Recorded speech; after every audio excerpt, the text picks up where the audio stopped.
Hello दोस्तों, Umakant Yadav sir GS classes के इस ऑनलाइन प्लेटफॉर्म पे आपका बहुत बहुत स्वागत है।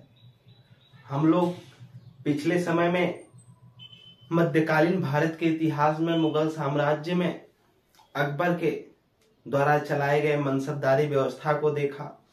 फिर अकबर के द्वारा 1581 में काबुल के विजय के उपरांत 1582 में उसने जो दीन ए इलाही एक नया धर्म स्टार्ट किया, उसके बारे में कल हम लोग पिछली कक्षाओं में अध्ययन किए। आज उसी के क्रम में आगे बढ़ते हुए हम लोग देखेंगे कि जो दीन ए इलाही धर्म था, हमने कल की क्लास में बताया था कि अकबर जो है दीन ए इलाही धर्म को एक सभी धर्मों के लिए बनाया हुआ एक धर्म था जिसे कोई भी स्वीकार कर सकता था, जिसको अपनाने वाला प्रथम हिंदू बिरबल था, जिसके बचपन का नाम महेश दास था। फिर हमने देखा कि जो दीन ए इलाही, इलाही का मतलब ईश्वर या खुदा होता है, ठीक। दीन ए इलाही जो एक धर्म था, जो उसको मानता था वो अकबर जो बादशाह हुआ करता था, उसको अपना धार्मिक गुरु मानता था और उस धर्म को मानना होता था।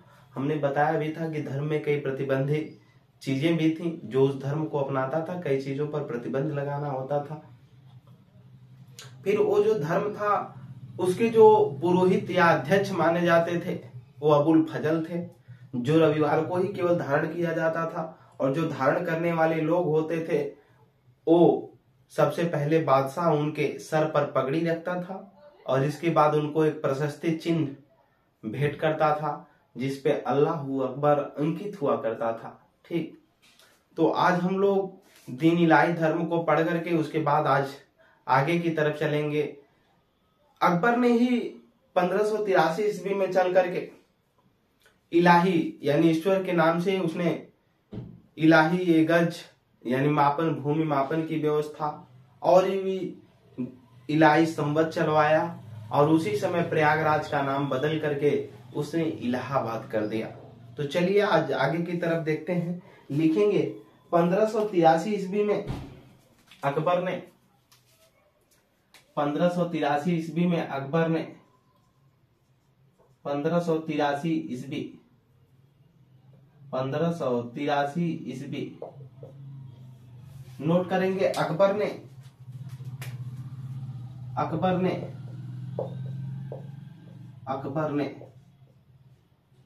इलाही संवत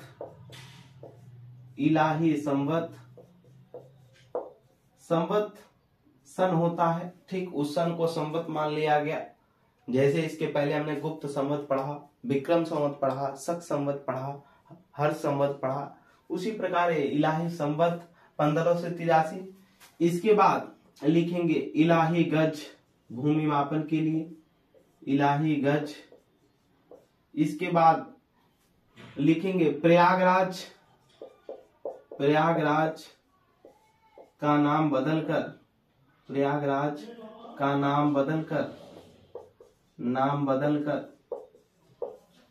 इलाहाबाद कर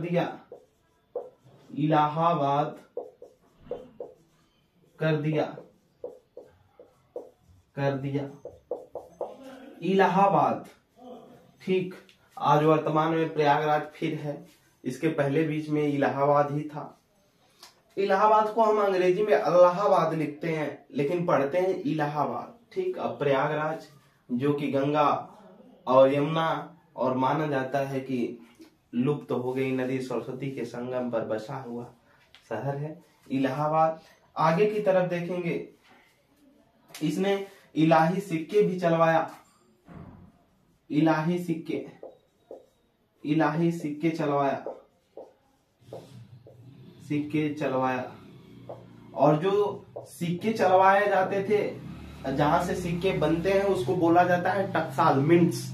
जहां से सिक्के ढाले जाते हैं उसे मिंट्स बोला जाता है, टकसाल। लिखेंगे अकबर के समय टकसाल प्रमुख को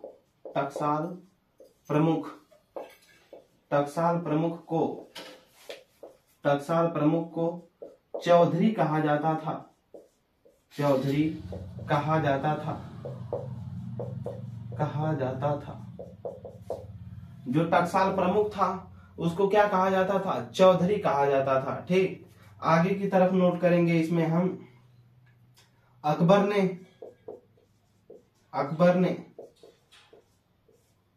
ने राम सीता नामक सिक्के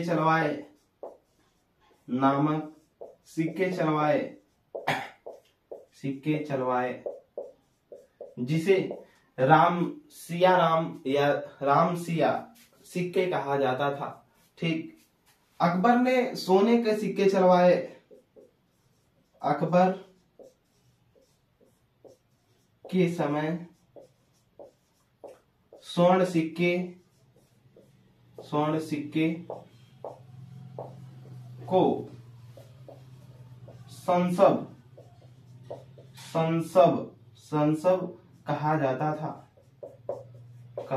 था। स्वर्ण जो सिक्के अकबर के समय में थे उसको संसब कहा जाता था, और इसका 100 तोले से अधिक का होता था।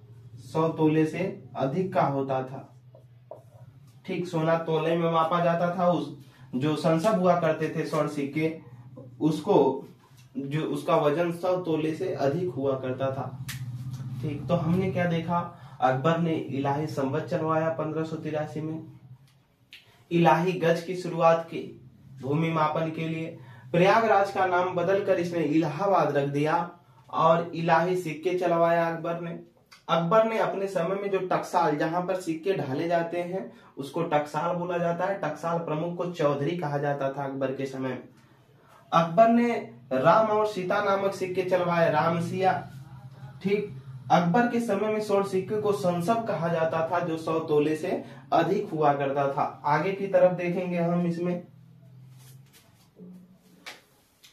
कहीं भी कोई भी दिक्कत परेशानी होती है कमेंट सेक्शन में आप हमको बताएंगे।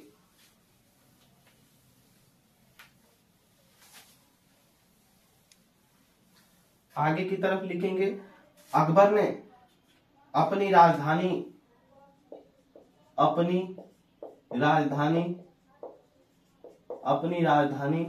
पुनः आगरा को बनाया। इसके पहले उसने फतेहपुर सीकरी बनाया था आगरा से, फिर पुनः उसने अपनी राजधानी को क्या बना लिया? आगरा। आगे लिखेंगे, अकबर के काल को हिंदी साहित्य का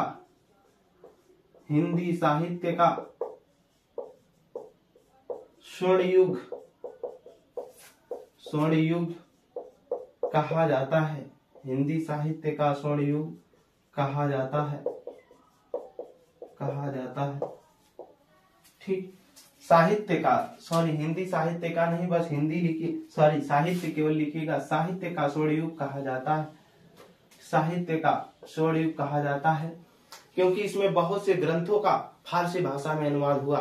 ठीक, नोट करेंगे आगे, अकबर के काल को साहित्य का स्वर्ण युग कहा जाता है। क्यों कहा जाता है? आगे नोट करेंगे। इसी के काल में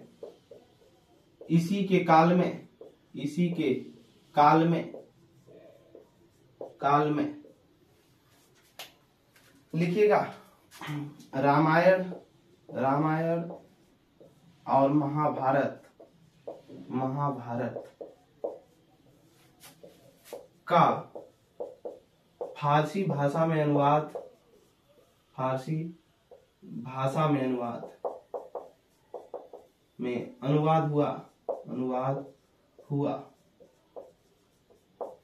हुआ। किसने किया? बदायूनी ने किया था। बदायूनी ने किया था। ठीक, नोट कर लीजिएगा, बदायूनी ने किया था। और महाभारत का नाम क्या रख दिया? रज्मनामा। रज्मनामा का मतलब होता है युद्धों की पुस्तक।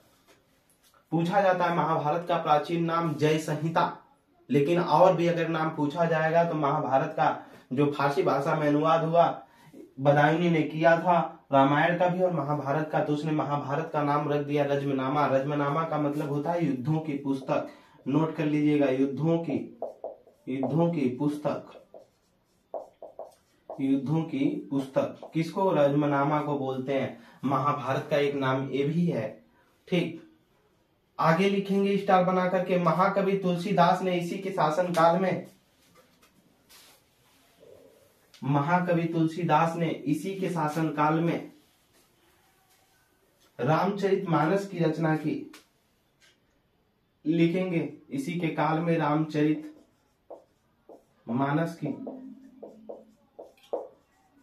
रामचरितमानस की रचना हुई।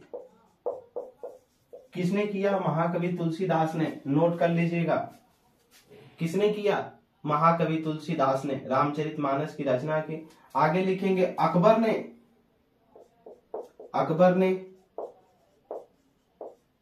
ने चित्रकला को भी संरक्षण दिया। जो अकबर था इसने चित्रकला, जो बनावट चित्रकारी हुआ करते थे उसको भी संरक्षण दिया। लिखेंगे दसवंत और बसावन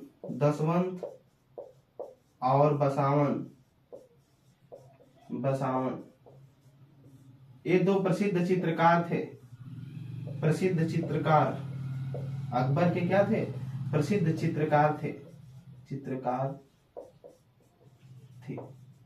ठीक, अकबर के समय के प्रसिद्ध चित्रकार थे। कौन? दसवंत और बसावन। आगे लिखेंगे इसमें अकबर ने 3 किले का निर्माण करवाया। तब तक नोट करते रहिए, अकबर ने 3 किले का निर्माण करवाया। अकबर ने 3 किले का निर्माण करवाया था। कौन कौन सा? एक आगरा का किला, दूसरा इलाहाबाद का किला, फिर लाहौर का किला। ठीक, देखेंगे आगरा का किला, इलाहाबाद का किला और लाहौर का किला। चलिए आगे की तरफ देखते हैं।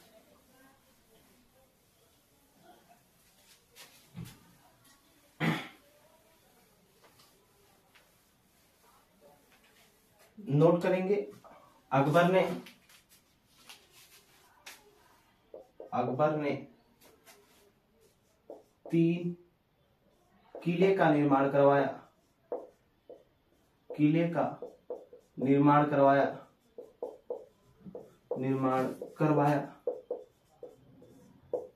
का निर्माण करवाया। ठीक, कौन कौन सा? पहला लिखेंगे आगरा का किला, दूसरा लिखेंगे इलाहाबाद का किला, तीसरा लिखेंगे लाहौर का किला।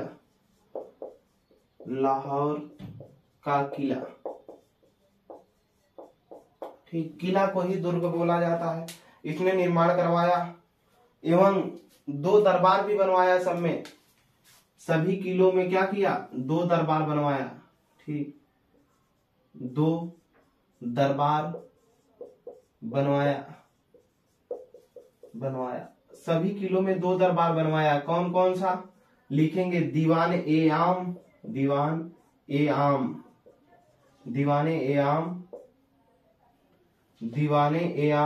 और दूसरा दीवाने ए खास। ठीक, जिसमें महत्वपूर्ण लोग बैठते थे वो खास और आम लोगों के लिए एक दीवाने ए आम। 2 दरबार बनवाया था प्रत्येक किलो में। आगरा का किला में भी, इलाहाबाद के भी किले में, लाहौर में 2 दरबार बनवाया। ठीक, आगे की तरफ इसमें नोट करेंगे 1598 में सलीम का विद्रोह। हेडिंग देंगे 1598 ईस्वी। सलीम इसका बेटा था। ठीक, उसका विद्रोह देखेंगे। सलीम का विद्रोह, यही सलीम जो अनारकली से शादी करने के लिए व्याकुल था। सलीम का विद्रोह। ठीक, गाना भी शायद निकला था कुछ इससे संबंधित, उसको देखते रहिए। सलीम का विद्रोह। ठीक, लिखेंगे इसमें अकबर का पुत्र का पुत्र सलीम, अकबर का पुत्र सलीम अकबर के विरुद्ध ही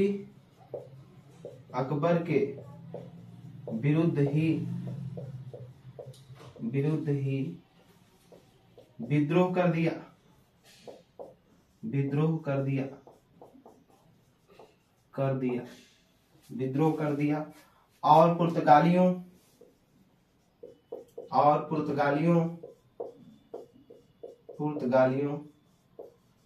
और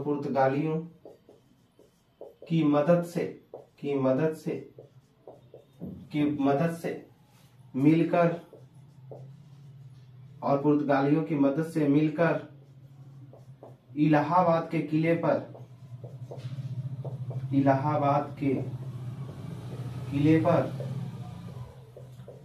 पर अधिकार कर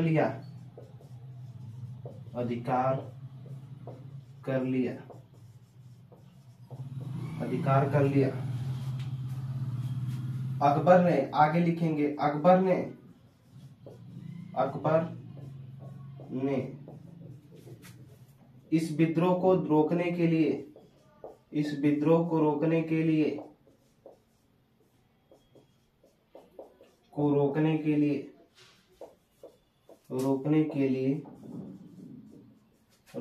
लिए मान सिंह को भेजा।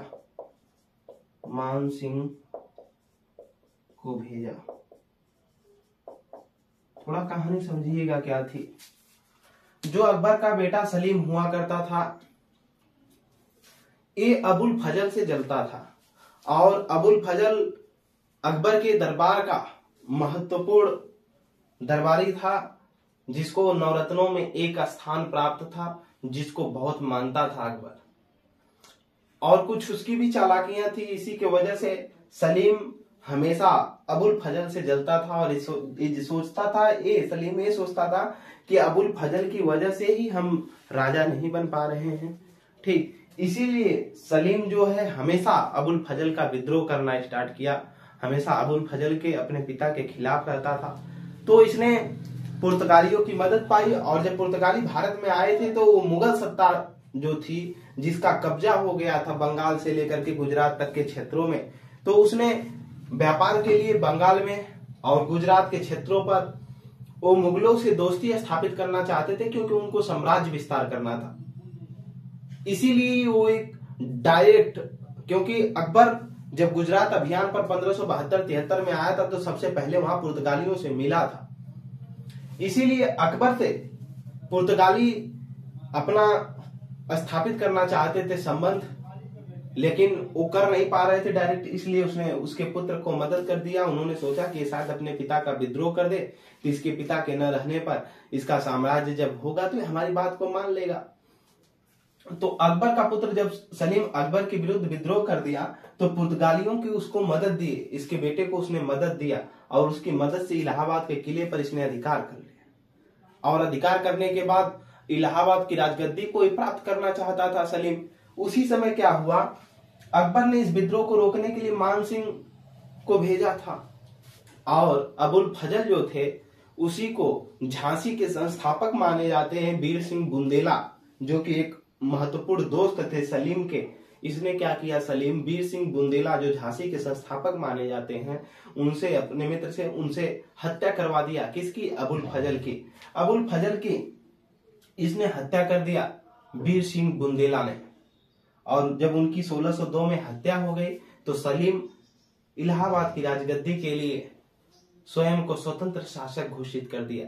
लेकिन अकबर ने इसको पकड़ करके क्या किया, इसको पकड़ करके नजरबंद कर दिया था। आगे की तरफ देखेंगे, इसको नजरबंद कर दिया और इसी के दो बेटे हुए, सलीम के दो बेटे हुए थे, एक था खुसरो और एक था खुर्रम।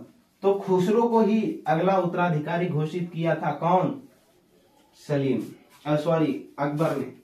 अकबर ने अपने पोते खुसरो को अगला उत्तराधिकारी घोषित किया था।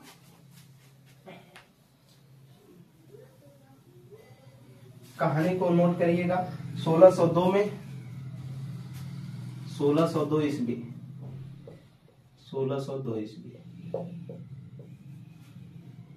नोट करेंगे वीर सिंह बुंदेला की मदद से, वीर सिंह बुंदेला, बुंदेला कौन था? झांसी का संस्थापक, कोष्टक में लिख लेंगे झांसी का संस्थापक, झांसी का संस्थापक था। ठीक, कौन? वीर सिंह बुंदेला की मदद से, की मदद से, की मदद से सलीम, सलीम ने, की मदद से सलीम ने, सलीम ने अबुल फजल की हत्या करवा दी, अबुल फजल की, अबुल फजल की हत्या कर दी, हत्या कर दी या करवा दिया? हत्या कर दिया। किसकी? अबुल फजल की। अब क्या हुआ आगे देखेंगे। 1602 ईस्वी में,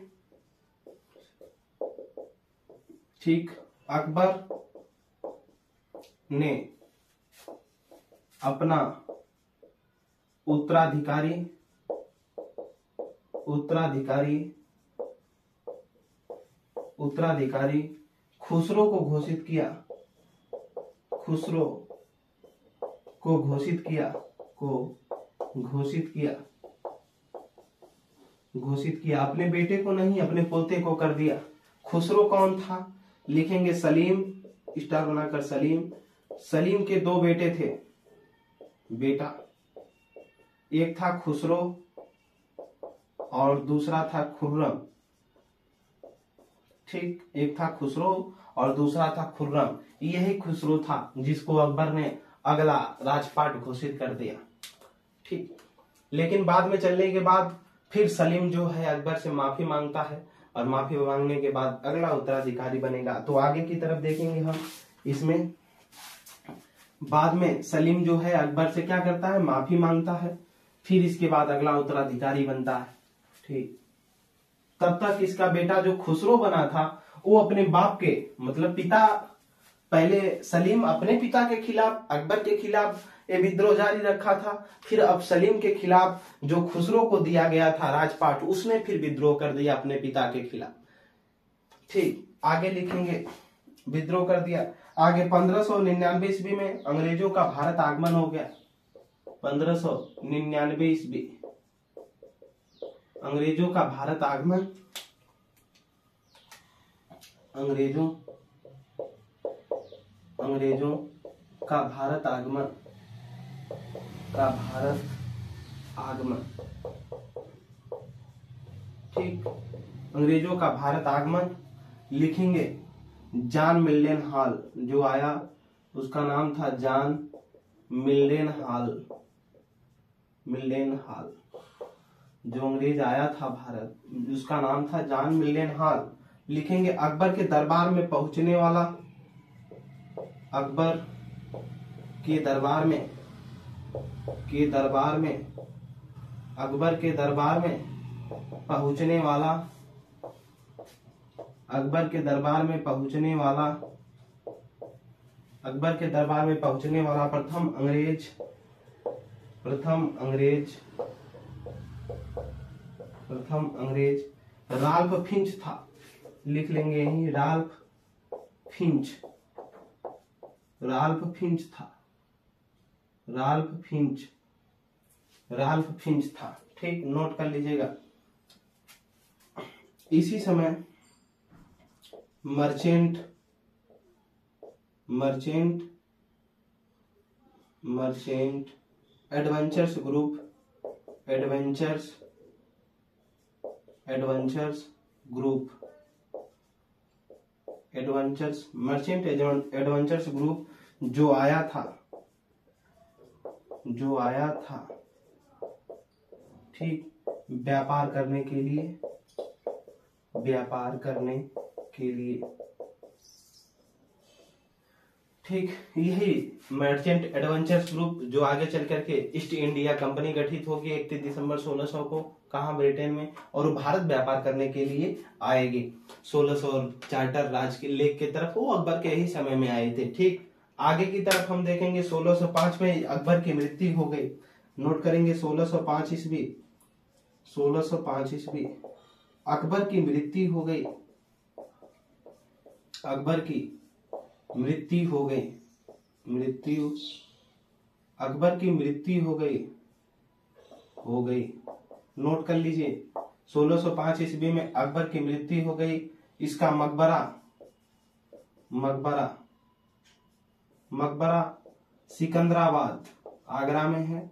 सिकंदराबाद सब्जी मंडी है बहुत बड़ी, सिकंदराबाद आगरा, ठीक, नोट कर लीजिएगा, सिकंदराबाद आगरा, ठीक, इसका मकबरा है। जीवनी इसका लिखेगा, जीवनी लिखी गई है आईने ए अकबरी, अबुल फजल ने इसको लिखा था, आईने ए अकबरी, जिसको अकबरनामा भी बोलते हैं, ठीक। लिखेंगे अकबर की जीवनी का नाम, इसकी जीवनी, जीवनी आईने ए अकबरी, आईने ए अकबरी, आईने ए अकबरी, जिसे बोला जाता है अकबरनामा, अकबरनामा। किसने लिखा? अबुल फजल ने लिखा है। नीचे लिखेंगे written by, written by Abul Fazl, Abul Fazl, जिसे इसका बेटा सलीम ने मरवा दिया था। अबुल फजल को वीर सिंह बुंदेला ने मदद दिया था मारने के लिए, जो झांसी का संस्थापक था। आगे की तरफ लिखेंगे अकबर के दरबार के नवरत्न, हेडिंग बनाएंगे अकबर के दरबार के नवरत्न, अकबर के दरबार के, अकबर के दरबार के नवरत्न, अकबर के दरबार के नवरत्न, ठीक, पूछ लिए जाते हैं कभी कभी। अकबर के दरबार के नवरत्न लिखिएगा नंबरिंग करके। इसमें पहला बीरबल, पहले 9 लोगों की गिनती लिख ले, 1 2 3 4 5 6 7 8 9 लिखिएगा। इसमें पहला बीरबल, पहले थे बीरबल, बीरबल के बाद नोट करिएगा तानसेन, तानसेन। इनके बचपन का नाम रामतनु पांडे, रामतनु पांडे, रामतनु पांडे थे। और महेश दास, बीरबल के बचपन का नाम महेश दास, ठीक, नोट करिएगा। तानसेन के बाद मानसिंह, ये मानसिंह कौन थे? राजा भारमेल की पुत्री हरखाबाई से विवाह किया था अकबर, और उसी हरखाबाई का भाई था भगवान दास, और भगवान दास राजा भारमेल के पुत्र हुए। जब हरखाबाई के भाई हो गए तो हमने क्या बताया कि राजा भारमेल की पुत्री थी हरखाबाई और पुत्र था भगवान दास। अब उसी भगवान दास का ही लड़का था मानसिंह, ठीक, जो अकबर के सेनापतियों में था। फिर लिखेंगे चौथा टोडरमल, टोडरमल, ये राजस्व अधिकारी हुआ करता था अकबर के समय में। फिर लिखेंगे अबुल फजल, जिसने आईने अकबरी लिखा, अबुल फजल, नोट करिएगा, आईने अकबरी लिखा, ठीक, जिसकी हत्या करवाई गई थी इसके बेटे के द्वारा। फिर लिखेंगे अब्दुल रहीम खान ए खाना, अब्दुल रहीम, अब्दुल रहीम, अब्दुल रहीम खान ए खाना, खान ए खाना। ये कौन था? बैरम खां का लड़का था, ठीक। आगे की तरफ लिखेंगे अब्दुल रहीम खान ए खाना फैजी, फौजी, फौजी लिखेंगे, फौजी या कहीं कहीं फैजी देगा, ठीक। फिर अगला लिखेंगे मुल्ला दो प्याजा, मुल्ला दो प्याजा। ये सब नवरत्न थे अकबर के दरबार के, मुल्ला दो प्याजा। अगला लिखेंगे इसमें जिसका नाम था फकीर, फकीर अजीजुद्दीन, अजीजुद्दीन।